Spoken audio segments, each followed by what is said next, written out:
जब भंवरी का कांड हुआ था तब महिपाल मदेरणा, मलखान सिंह और जब बाबूलाल नागर का नाम आया तब गहलोत को सीबीआई जांच के लिए हमने तो नहीं कहा, खुद ही करा ली। अरे जब उस समय करा ली, उनको जेलों में ठूंस दिया, अब आपको कराने में क्या दिक्कत है? हम सीबीआई जांच की डिमांड कर रहे हैं कि सेकंड ग्रेड पेपर की सीबीआई जांच कराओ। बीजेपी कह रही है कि पेपर लीक की सीबीआई जांच होनी चाहिए। अरे बीजेपी वालों, तुमने तो पूरे देश के अंदर 23 सरकारें गिरा दी। कितनी? 23 सरकार गिरा दी चुनी हुई।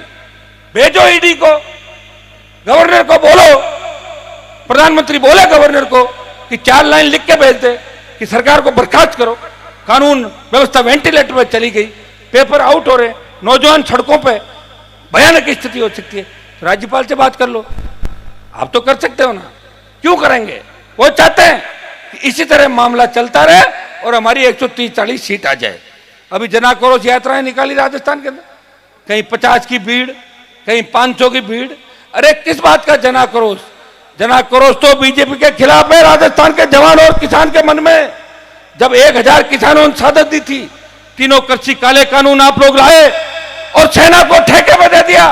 पेट्रोल डीजल 105 चला गया।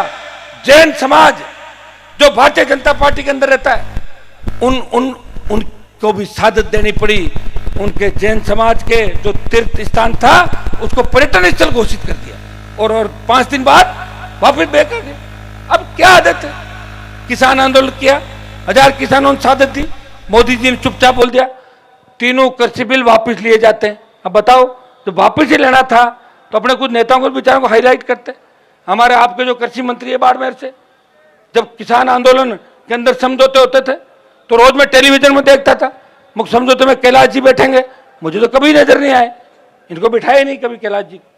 वो आता था नरेंद्र सिंह तोमर, पीयूष गोयल, जिनका किसानों को लेना देना नहीं, वो किसानों की पंचायती करने आते थे। ये देखा कि नहीं देखा आप लोगों ने? अरे कैलाश जी को देखा क्या समझौते में कहीं बिठाए थे? नहीं देखा ना। हाँ, तो अब उसका तो मेरे पास तो क्या इलाज है? वो तो उनसे ही पूछो क्यों नहीं देखा, क्यों नहीं बैठे। मैं तो अंदर होता तो बता देता कि नहीं देखा, कैसे देखा। तो भाइयों, उनकी सोच, दिल्ली के नेताओं की सोच किसान विरोधी है। 52 से लेके आज तक पहला मंत्रिमंडल है प्रधानमंत्री का जिसमें हमारे समाज का एक भी नेता कैबिनेट मंत्री नहीं है। इससे बड़े शर्म की बात नहीं इस देश के अंदर। और फिर कहते हैं कि हमने तो ये कर दिया, वो कर दिया। प्रदेश देख क्या कहना, प्रदेश अध्यक्ष है हमारे को, कौन बने कौन नहीं बने। लेकिन कितना छलब आप लोग कर रहे हो। किसान आंदोलन का बदला लेने के लिए सेना को ठेके पे दे दिया। किसानों की लड़के, इनको तंग करो, परेशान करो, ये हमारे पास आए, रोए, गिड़गिड़ाए, उसके बाद मोदी जी कहेंगे ठीक है मैं देखता हूं। अरे क्यों मार रहे हो लोगों को? पहले 1000 मार के बैकफुट पे आए, हर मामले में बैकफुट पे आते हो। जवान के मामले में भी आपको बैकफुट पे आना ही पड़ेगा।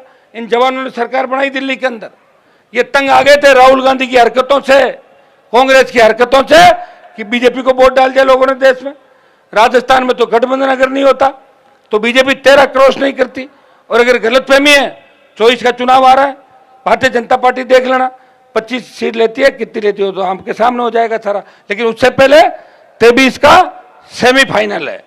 23 के सेमीफाइनल में इसलिए कह रहा हूं, अभी जितने भी उपचुनाव है राजस्थान के अंदर, राजस्थान की जनता ने राष्ट्रीय लोकतांत्रिक पार्टी को बीजेपी से ज्यादा महत्व दिया।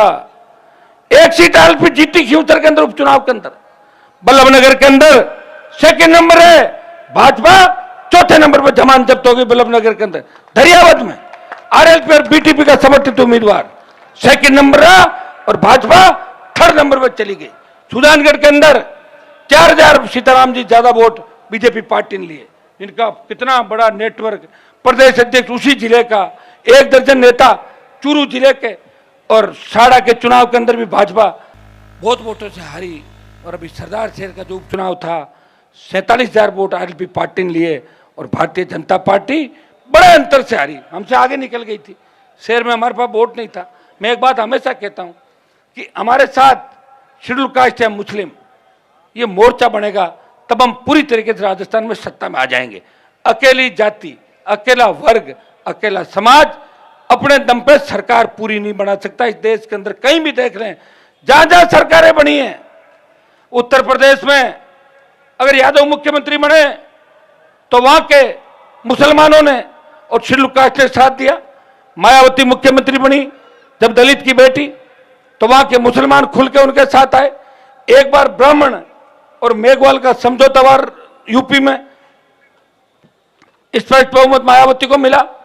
बिहार के अंदर चाहे आरजेडी हो, हरियाणा में चाहे दूसरे दल, तीसरे दल दूसरे राज्यों में, 2-3 जातियां समूह मिलकर लड़ाई लड़ते हैं और तब जाके सत्ता प्राप्त होती है। यहां राजस्थान में लड़ कौन रहा है? आप एक तो काम करो, आजकल तो गूगल पे सारी बातें मिलती है, दबा दो, पता लगा कोई बनी नहीं पार्टी, कोई लड़ाई नहीं। मैं लड़ तो रहा हूं, कम से कम देश में एक तो बात चल रही है कि बेचारा हनुमान अकेला लड़ रहा है, तो तुम्हारा सम्मान तो बढ़ा रहा हूँ राजस्थान वालों का। तो लोकसभा के अंदर जाता हूँ, मैं जब जाता था तब यूपी बिहार के एमपी को बोलते हुए देखता था, वो अपनी भाषा में बोलते थे, लड़ते थे। जब मैं गया तो मैं भी बोलने में तो कम नहीं रहा, आप देख रहे हो रोज ही आगे खड़ा मिलता हूँ। राष्ट्रपति का अभिभाषण हो, प्रधानमंत्री का बजट हो, आपने देखा होगा मजबूती के साथ किसानों के लिए हर बात का समर्थन किया, सरकारों का विरोध किया, और विरोध करते करते 20-25 साल का समय निकल गया। लोग तो अपनी फॉर्च्यूनर स्कॉर्पियो की अगली सीट नहीं छोड़ते। हनुमान बेनीवाल ने हमेशा सत्ता छोड़ी, इसलिए तो दूसरे नेताओं के गुलाम बन के दलाली करके अगर ये मुझे चुनौती दे रहे हैं, मैं उनको कहना चाहूंगा कि गलती से भी अगर मैं सरकार के आसपास आ गया तो तुम्हारी दुकानें परमानेंट बंद कर दूंगा, वापिस चालू नहीं होगी। ये मेरी एक आदत है। मैं या तो किसी के पीछे पड़ता नहीं, और पड़ता हूं तो परमानेंट उसका काम करता हूं। सेमीफाइनल कभी नहीं खेलता, फाइनल में पहुंचने का प्रयास करता हूं राजस्थान के अंदर। ये मेरी आदत है और इसीलिए जवान मुझे पसंद करता है, और जिसके साथ हो जाता हूं उसका साथ कभी नहीं छोड़ता। अब इस बजरी माफिया के खिलाफ हो गए मैं आज से, देखना इस बजरी माफिया का क्या इलाज इस राजस्थान में करते हैं। आप इसको देखते रहना। कांग्रेस को भी जेब में डाल के घूम रहा है, भाजपा को जेब में डाल के 7 स्टार होटलों में, कभी बीजेपी के नेताओं के साथ, कांग्रेस के नेताओं के साथ।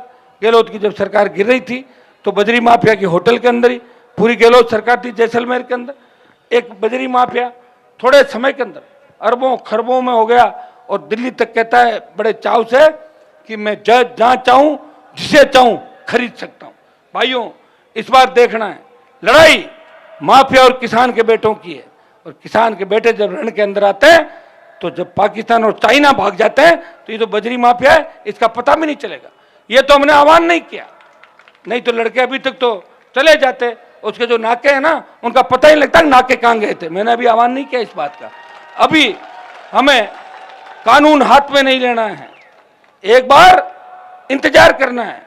आज फैसला होगा, यहां से कोई नहीं उठेगा, और अपने आप अपने मन से कोई इधर उधर भी नहीं जाएगा। अपने मन से अगर चले गए तो मुझे नेता नहीं मानते, अगर मुझे नेता मानते हो आगे मैं चलूंगा, पीछे तुम्हें चलना है। अभी हम बैठे हैं, प्रशासन को घंटे 1.5 घंटे का अल्टीमेटम हम दे रहे हैं, समय रहते बात कर लें, नहीं तो फिर अब ऐसे वापस नहीं जाएंगे। सड़कों पे तो जाना ही होगा, कूच करना ही होगा। ये कूच किस तरफ होगा, इसकी दिशा क्या होगी, ये मैं अभी 10-15-20 मिनट के अंदर आपको बता दूंगा।